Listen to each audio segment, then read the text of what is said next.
Okay, so here we are at the NetSapiens UGM 2022 in Miami, Florida, and have with me Dave and Stephanie from GreenStar Marketing. Hey Dave, hey Stephanie. Hello Mark. How are you?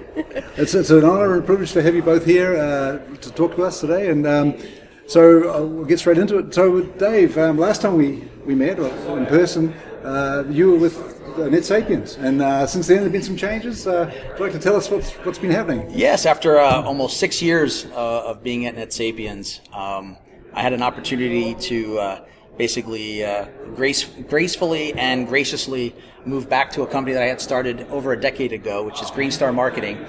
And so I made that move, and so here I am today as the CEO of GreenStar. Right. And I'm here with Stephanie, who's our Senior Director of Marketing. Right. And you're right, though. I was the Senior Vice President and General Manager of NetSapiens for those 6 years. It was a great experience. Obviously got to meet a lot of MSPs, ITSPs, and really get to understand, the things that they're going through, the evolution of the UCaaS and CCaaS market for them, and really get to understand the value proposition that NetSapiens offers the MSP, for example. Right, that's excellent, and I look forward to delving into some of this expertise too. And so Stephanie, I understand you've been a marketer and specializing in the telecom industry for 10 years or so? Almost. I get to say that in January. So yes, I actually used to work with Dave 10 years ago at an ITSP, and I used to do line number porting. So oh, wow. Yep, been in it for a while. I was finishing up school, and it just made sense to stay in the industry because I already knew it. So. Yep. Well, that's great, and it's actually quite a rare thing to find someone who's a marketing specialist, but also really has had hands-on experience in the telecom industry. Yeah, it is. Trust me, I'm hiring. It's hard. Well, that's great, excellent. So Dave, come back. Yes. With regard to our target audience, or MSPs, and so many of them are sort of getting into the white label selling of telecom services. What do you think are the big opportunities here? I mean, especially we're here at the NetSapiens UGM. How do you see the world of telecom from an MSP perspective right now? Yeah, so the MSPs right now are obviously, they're trying to build their brand, but a lot of what they're selling is actually disintermediating from the space. And what I mean by that is their brand is no longer being sold, right? They're selling other larger brand companies, but their brand is being, pushed aside, if you will. With NetSapiens, because it allows full branding of the product at the white label level, it allows them to reintegrate or reintermediate their brand back into the supply chain, allows them to go to market selling their brand. That's the first thing, right? Yeah. So now it's better for their valuation. It's just better for ownership, if you will. Oh, yeah. And it allows to really tighten up their marketing, right? So they're allowed to basically build that brand, which also has the product attached to it. So there's a bunch of wins there when they do that. The other reason I think the NetSapiens is so unique is that they have this concept of sessions, not seats. So most other competitors sell on a seat-based model, but the reality is it's very rare that all phones are being used at the same time, right? So this concurrency concept of sessions, not seats, allows you to sell based on usage, not just potential phones sitting on a desk that aren't being activated, used, or seeing traffic, if you will, right? So that offers then the ability then to have different pricing models. It allows you to have more margin. Right. Because you're basing things on maybe a seat model, but being charged on a concurrency model. Yes. So those are the types of value propositions that I think that NetSapiens product offers. I'll give you one more. Multi-tenancy with geo-redundancy is native in the NetSapiens product. So not only can they do white label, if you will, for the NetSapiens, but they can then bring their own resellers to the table and let them brand their own product in those smaller markets that they're dealing in, for example.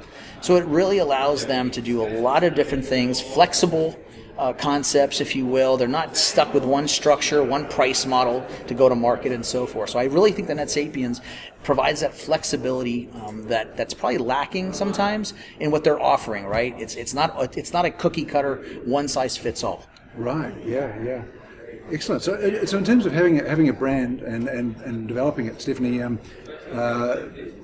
where do you lead your MSP clients? I mean, what sort of approaches are you looking at these days? Yeah, absolutely. So it really comes down to the heart of them. So they all sell the same products essentially. There might be small differentiations here. Someone does SMS, someone doesn't, whatever. But it's all the same. So it comes down to what really gets them ticking. What are they passionate about? And that's what we have to go after. Honestly, we could talk right now going down the vertical, getting niche down. I mean, we do the same thing. We only work in telecom. And it works. It does. Once you become an expert in that field, you can really get that consultative approach with your customers and really guide them to what works for them. And then you become an advocate for them. And, it becomes a lifelong, hopefully, relationship once you are really involved in their success. Right. And so nowadays with the, I guess the way everyone's working through the cloud, remote working, etc., when it comes to marketing, do you advise MSPs to go wide, to cover a wider region, or do you encourage them to stay in their own geography? Absolutely depends. Okay, it totally depends. So I'd say it's about half and half right now that our clients do. Half of them stay local, half of them do go regional or national. But again, it depends on how their sales process is and how their installation process is. So if they are comfortable drop shipping pre-provisioned phones, that's great. Let's go national. If they want that more white glove, hands-on approach, you got to stay local. You got to stay within your radius. So it absolutely depends. But at the end of it, it's all about the customer service that they can provide, because we all know the big dogs have the same tech, have the lowest prices, but the customer service is terrible. So that's how they really got to set themselves apart. Right, I see. And Dave, at the NetSapiens world, we've seen some of the really great telecom providers who've grown on that platform. Yes. And some of them we talk to sort of seem to prefer this direct sell model, and some go into to resell, white label, that sort of thing. What's your advice? I mean, in terms of whether to make that jump into the white label? Well, that's a loaded question, right? Because there's a lot to that, right? That's an onion. You've got to peel back the layers. Sure, However, I would say this: you really do want to find your lane. So that could be retail, it could be white label, it could be both.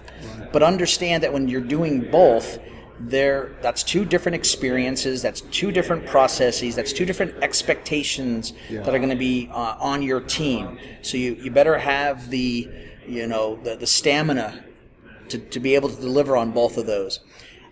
Just like attacking a vertical, right? I mentioned, she mentioned specialization, finding that niche, if you will. Don't pick so many, right? If you're going to specialize, then pick one or two and be really good at it, right? And that means understanding not just the UCAS part of it, but also understanding workflow management, understanding the CRM or ERP, understanding the pain points that you're solving, right? I mean, I know it sounds trite when people say, sell the solution, don't sell on price.